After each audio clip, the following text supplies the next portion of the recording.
Hola, ¿qué tal amigos? Bienvenidos a este módulo de formación, Introducción al Evangelio según San Marcos, módulo número 4. Aquí vamos a estar manejando capítulo 3, versículo 7, hasta el capítulo 6, versículo 6. Qué bueno que están aquí con nosotros. Como siempre, nos acompaña Juan Carlos Moreno. Empezamos este pasaje del Evangelio de San Marcos, capítulo 3, versículo 7, con una mención de cómo mucha gente seguía a Jesús. Quería mostrarles aquí un mapa para tener en cuenta un poco de la geografía de lo que estamos hablando. Se menciona partes como Idumea aquí en el sur. Está en el sur de lo que es la parte de Judea. Idumea también es el lugar donde nació Herodes el Grande, que no era israelita, sino que más bien había pasado a ser adoptado, como quien dice, al casarse con una israelita. Se menciona cosas como Sidón y Tiro. Eso nos vamos hasta el norte, lo que se conoce como Fenicia.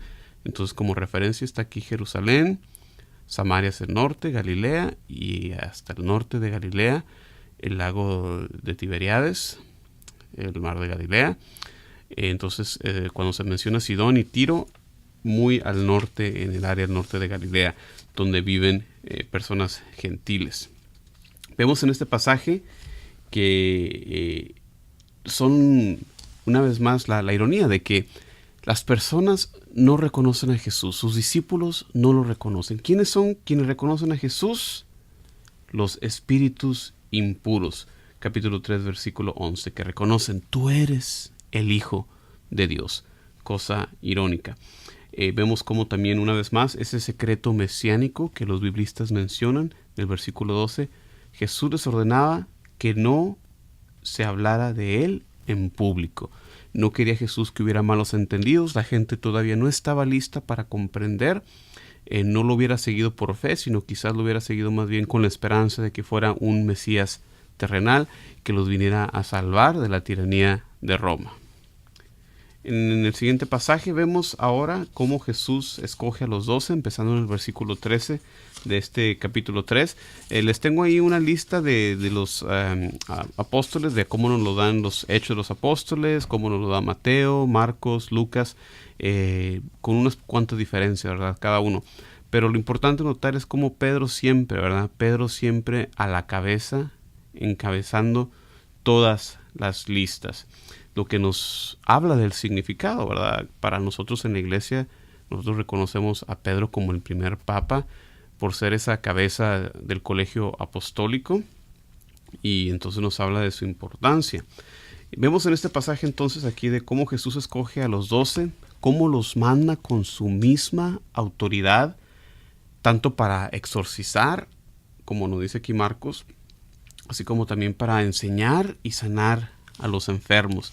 Y el hecho es que nosotros los católicos vemos este tipo de pasajes como ese indicio de cómo Jesús iba a mandar más después a sus discípulos a todos los pueblos, como lo vemos en los evangelios.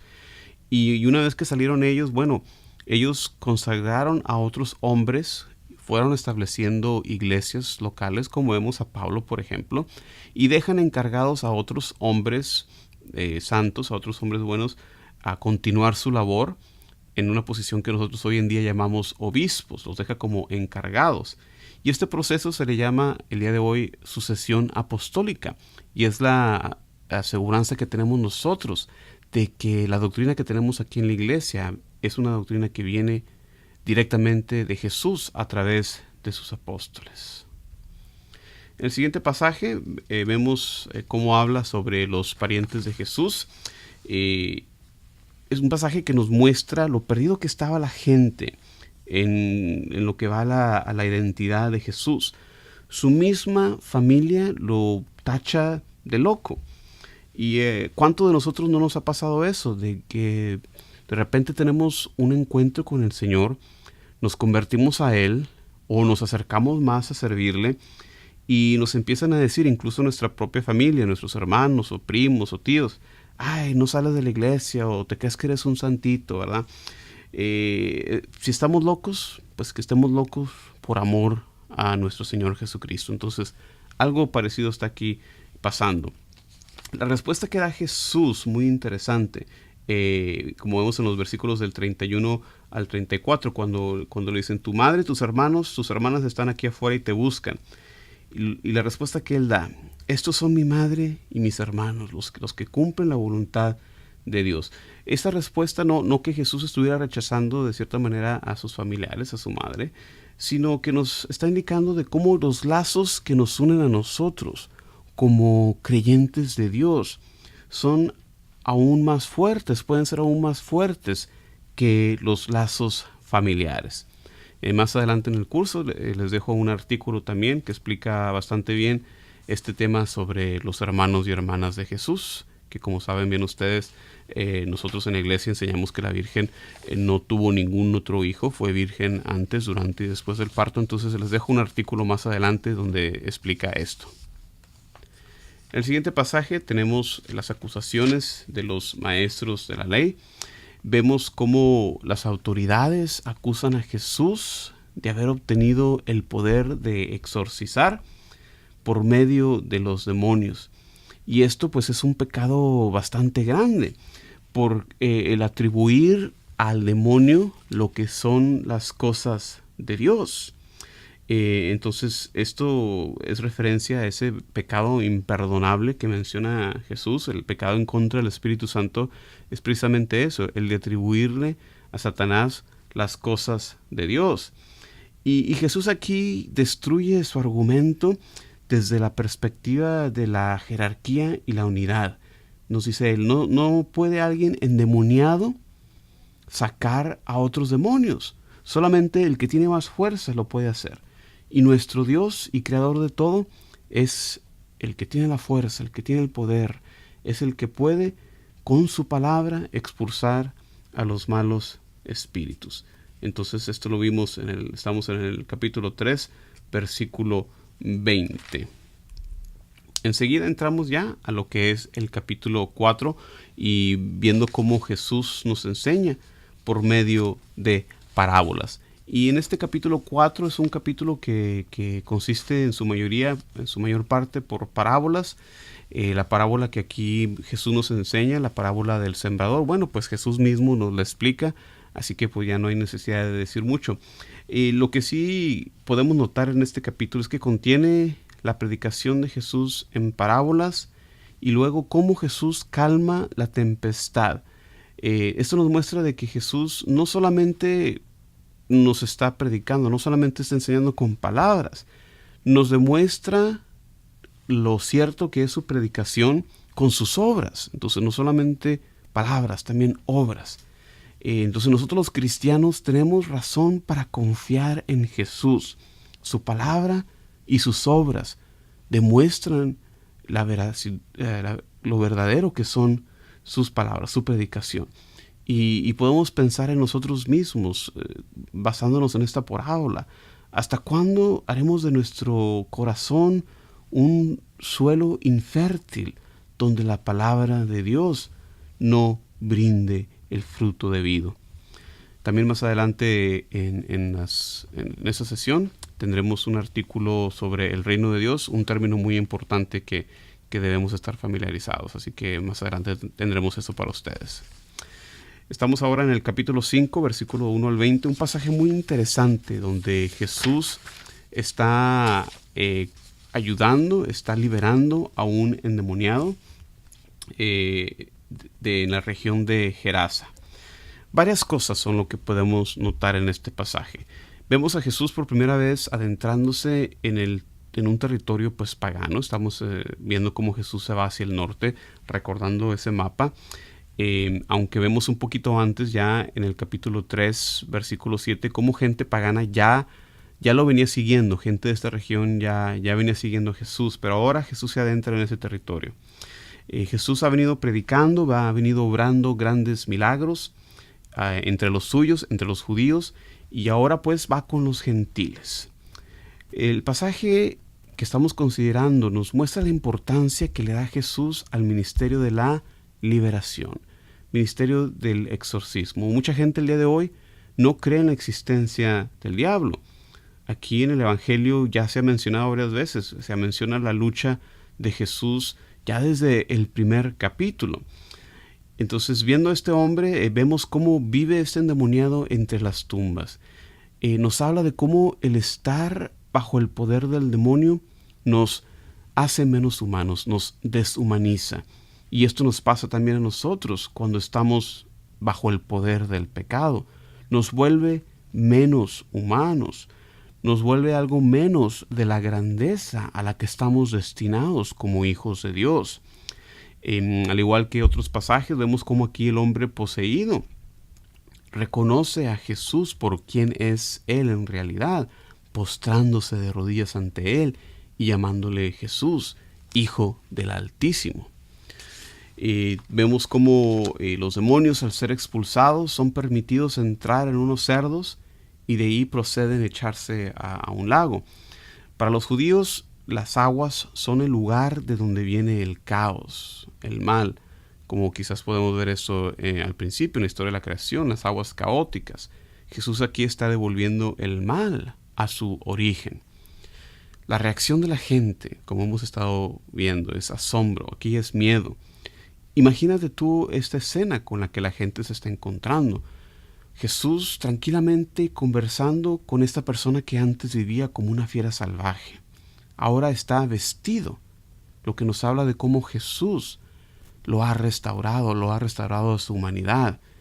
Aunque el Evangelio no lo menciona, pero imagínate también cómo detrás de ellos, ahí en el lago, hay 2,000 cerdos ahogados. Entras tú a la escena y dices, ¿qué pasó aquí? Algo increíble ha pasado. Y por eso la gente le pide que se vaya. Irónicamente, para la gente es más fácil el lidiar con el hombre endemoniado que lidiar con ese poder que Jesús está poniendo aquí enfrente de ellos, con ese gran poder con el que ha liberado al hombre. El hombre endemoniado, ahora liberado, le pide a Jesús el seguirlo, y aunque Jesús no se lo permite, esta vez Jesús no le dice que se quede callado, con el resultado de que el hombre se va y comparte su testimonio por toda la Decápolis. Entonces, aunque no lo sigue, se convierte también en un proclamador, en un predicador, en un apóstol de Jesús. Siguiente pasaje también muy interesante, estamos en el capítulo 5, versículo del 21 al 42, donde vemos dos mujeres que son sanadas. Dos mujeres, dos personas con gran fe. Primero, el jefe de la sinagoga, Jairo, y la mujer, la hemorroísa, la mujer con el flujo de sangre, con las hemorragias. ¿Qué clase de confianza en Dios requirió este hombre primero para tener fe en Jesús? Que ni siquiera la enfermedad, ni siquiera la muerte era algo final que podía parar el poder de Jesús.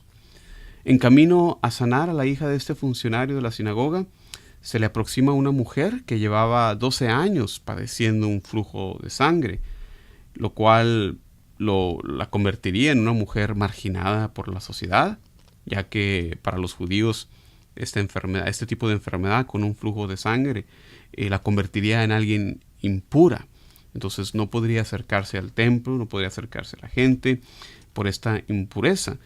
Entonces ella tímidamente, ya que el tocar a alguien, ella le estaría transmitiendo su impureza, tímidamente le toca el fleco de su manto, que nos habla de Jesús como un judío piadoso, de acuerdo a cómo las Sagradas Escrituras describen las vestiduras de un piadoso judío. Este pasaje nos demuestra hay que tener fe como la mujer. Hay que salir a buscar a Jesús como estas dos personas lo hicieron. Como Jesús nos dice aquí, no tengas miedo, ten fe solamente. Este pasaje también nos muestra el lado divino de Jesús, cómo Él tiene el poder de sanar una enfermedad, tiene poder sobre la muerte. Pero también nos muestra el lado humano de Jesús, aunque tiene el poder divino para sanar. Marcos nos muestra el lado humano, Jesús no sabe quién lo tocó. También nos muestra el lado humano en la preocupación de Jesús por el bienestar de la niña, que recién ha sido resucitada, recién ha sido levantada de la muerte. Pregunta a Jesús que le den algo de comer. Y así Jesús se preocupa por toda necesidad nuestra, por estar liberados del pecado, por estar restaurados, por estar bien comidos incluso. Fíjense, Un comentario apunta a la manera de que Marcos en su narrativa nos da ciertas indicaciones de lo que va a ser el final del Evangelio. Cómo los discípulos que aquí fueron testigos de esta resucitación, más tarde, capítulo 9, versículo 10, se preguntan qué significa eso de resucitar. Del mismo modo, así como esta mujer tímida, miedosa, temblorosa, con una hemorragia, también nos apunta más adelante en el Evangelio esas 3 mujeres que dejarán la tumba vacía temblando y desconcertadas, temerosas de que no decían nada a nadie. Entonces, Marcos aquí nos está dando esta narrativa ya apuntándonos a lo que va a ser hacia el final del Evangelio. Aquí en el capítulo 6, ya en el final de este módulo que nos toca, Jesús en su propia tierra. En este pasaje Jesús observa un dicho que hasta el día de hoy lo usamos: nadie es profeta en su propia tierra. Palabras tan ciertas en aquel entonces como el día de hoy. Una vez más vemos la admiración, el asombro de la gente ante la predicación de Jesús. Aprendemos de este pasaje algo muy importante para nosotros que hay que tener en cuenta. Se requiere nuestra cooperación para poder dejar que Dios actúe en nuestras vidas. Se requiere nuestra cooperación. No se puede, Dios no se impone ante nosotros, no nos obliga, tenemos esa libertad. Aquí en este pasaje donde la gente veía a Jesús como alguien común y corriente, Jesús no pudo hacer ningún milagro. Nos dice aquí plenamente Marcos. Ante la falta de fe, Jesús, la palabra divina, la segunda persona de la Santísima Trinidad, es impotente para realizar milagros. Hermanos y hermanas, se requiere nuestra fe, se requiere nuestro sí, se requiere nosotros dejar que Dios actúe en nuestra vida. Y nota al final de este pasaje cómo se realiza un reverso. Es ahora Jesús el que reacciona con asombro ante la actitud de la gente. Bueno, y hermanas, muchísimas gracias por acompañarnos en estas sesiones. No dejes de realizar las actividades, leer los artículos que van a ayudar mucho a tu crecimiento, tu formación. Se despide de ustedes Juan Carlos Moreno. Nos vemos en el siguiente video. Hasta la próxima.